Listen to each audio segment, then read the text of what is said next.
ये वही लोग हैं जो आज इस असेंबली के इलेक्शन में इनको और दो उनको और दो ऐलान किए थे।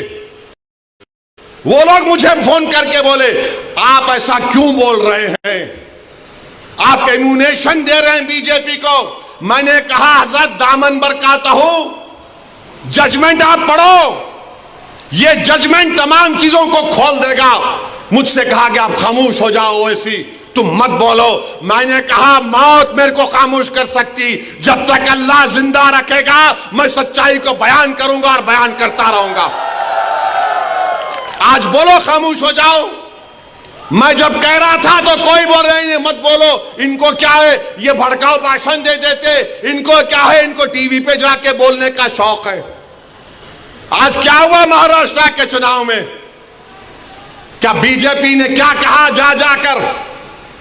आज हमारे पास करण जैसे, क्या नाम है, यूसुफ पुंजानी आकर तकरीर करके गए, मैं इलेक्शन जीतने का हार गया। उन्होंने कहा कि बीजेपी ने पूरे महाराष्ट्र में प्रचार कर दिया कि फतवा जीतेगा या भगवा जीतेगा। बताओ ये कौन है लोग। अरे आपको अगर इलेक्शन लड़ना है लड़ो, आगे बढ़ो, सिर्फ बैठकर ऐलान करने से नहीं होता, इलेक्शन लड़ो, मालूम होता आपको कैसे वोट हासिल करना पड़ता है।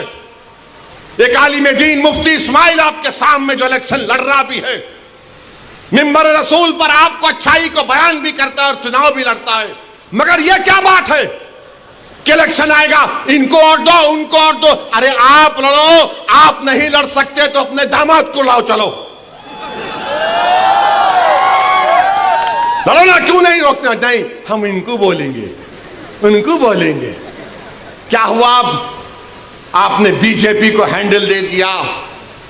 यूसुफ पुंजानी कह रहा है कि बीजेपी गली गली जाकर ऐलान कर दी कि फतवा जीतेगा या भगवा जीतेगा। अरे जब सियासत नहीं आता करना तो मत करो, दुआ करो या हिकमत अमली से इख्तियार करो। नहीं, हमको सब चीज होना। देख लिए क्या हुआ। अब किधर हैं आप, किधर है नहीं मालूम। कहां है वो लोग जो औरंगाबाद में बोले थे इम्तियाज जलील कोर्ट मत, उस समाजवादी पैंडेट कोर्ट तो बोले थे अरे चेहरा दिखाओ औरंगाबाद के अवाम के सामने तुम। अरे लिफाफों पे जिंदगी गुजारने वालों, शर्म से डूब मरो तुम। मेरे घर को आए थे, मेरे घर को आए थे हैदराबाद को, बगैर बोले मेरे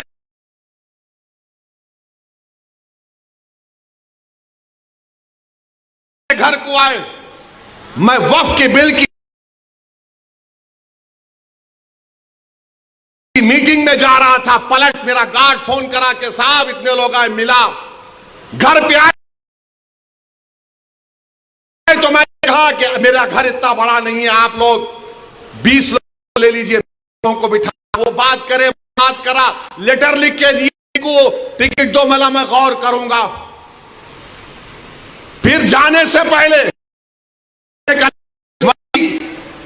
कि अंग्रेजी कुरान का तर्जुमा जो टर्की छपा हुआ है उसकी 4 कॉपियां इन जिम्मेदारों को दिया कि आप मेरे घर को आए, ये अल्लाह के वली की कुरान का तर्जुमा है। एक एक हाथ में दिया तो औरंगाबाद जाके बोले हम घर को गए थे, हमारे को चाय तक नहीं आए। अरे आप पहले से बोल देते तो नान खलिया खिला देता मैं। मेरे को नहीं मालूम था कि तुम मेरे घर को खाना खाने आ रहे। कुरान करीम दिया ना हाथ में, अल्लाह का कलाम तुम्हारे हाथ में दिया, तुमको उसका भी लिहाज नहीं है और तुम दावा करते हो कौम का।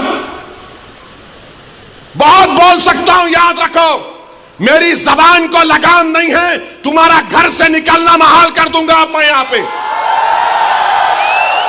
मेरे भाई इमाम शाफई मुफ्ती साहब बैठे हुए, इमाम शाफई रहमतुल्लाह अलैह का जमाना है। एक दौलतमंद ने कहा कि अगर अल्लाह मेरे को बेटी देगा तो जब उसकी शादी करूंगा दीन और दुनिया की दौलत उसको दूंगा। जब बेटी की शादी का मौका आया उलमाए किराम के पास गया, उलमाए किराम ने कहा कि नहीं तू नहीं दे सकता। दीन और दुनिया की दौलत तो कैसे देगा, तेरी कसम गलत हो गई। इमाम शाफई के पास गए, इमाम शाफई बोले बहुत आसान है। इमाम शाफई रहमतुल्लाह अलैह ने कहा तेरी बेटी की शादी कब है? उसने कहा फुला दिन है। बोले मैं आ रहा हूं, चला जा। इमाम शाफई पहुंचे, इमाम शाफई रहमतुल्लाह अलैह ने कहा कि आसान है। वो बोला कि हज़रत शादी तो हो गई, क्या है बताओ। बोले कुरान अपनी बेटी को दे दे, दीन और दुनिया की दौलत उसको दे चुका है। मैं उनको दिया, 4 कुरान दिया उनको, और बोल के दिया कि आप मेरे घर को आए, मुझे पता नहीं है, मैं वकीलों की मीटिंग में जा रहा था, पलट कर आया आपके लिए, ये कुरान करीम का तोहफा आपको दे रहा हूं। अरे तुमको ओवैसी से, मजलिस से नफरत है, मगर कुरान करीम की तो अजमत का तुम लिहाज रख लेते। मैं ये बात इलेक्शन में बोल सकता था, मगर खामोश बैठे रहा। मगर आज मजबूरन बोलना पड़ रहा है। याद रखो, तुम लोग जो काम कर रहे हो ना, तुम महाराष्ट्र के मुसलमानों को ना सिर्फ कमजोर कर रहे हो, बल्कि तुम उनकी आवाज का गला घोट रहे हो। अरे तुम इलेक्शन लड़ो, हम तुम्हारी तायीद करने को तैयार हैं। कब तक तुम ये सियासत करोगे कि उन्हें बोल दिया, इन्हें बोल दिया? जिसको तायीद किए औरंगाबाद में, वो खाली 5000 वोट लिया, 5000 वोट लिया। नासिर के खिलाफ कितने वोट लिया उन्हें? 10,000 वोट लिया। और नासिर हारे 8,000 वोट से। जो जिसकी तायीद का ऐलान किया हुआ 5,000, इम्तियाज जलील हारे 1100 वोट से। धूलिया से फारूक शाह के खिलाफ आपने ऐलान किया, वो 10,000 पे निपट गया। फारूक शाह 70,000 वोट लिए,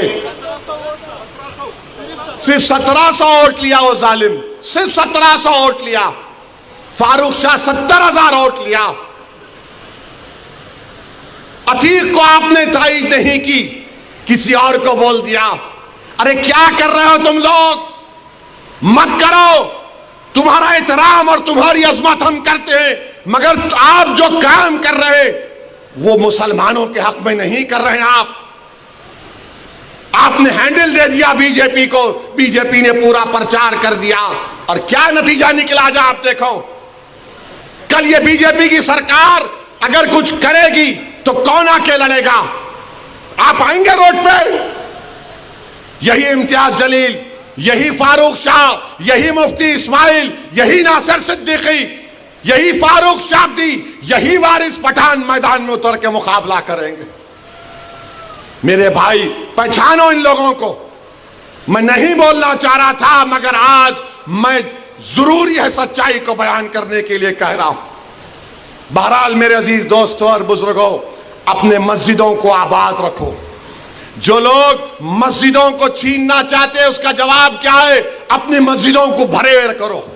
तुम्हारी जुमे की नमाज फजर की नमाज में उतनी तादाद होनी चाहिए। तुम्हारी मगरिब की जमात में जितने लोग होते हैं उतना जहर में होना चाहिए। दरगाहों को आबाद रखो, खानखाओं को आबाद रखो। दरगाह और खानखाओं पर अल्लाह के नाम पर दिल पर ज़रब मारते रहो। डरने और घबराने की जरूरत नहीं है। जो ताकतें मस्जिदों को छीनना चाहती हैं, अल्लाह कुरान में फरमा दिया, ये सबसे बड़े जालिम हैं, ये सबसे बड़े जालिम हैं। अब ख्वाजा अजमेरी के आस्थाने तक आप पहुंच गए, सलीम चिश्ती के आस्थाने पर पहुंच गए।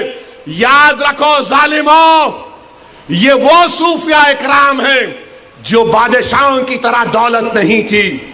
ये वो वली अल्लाह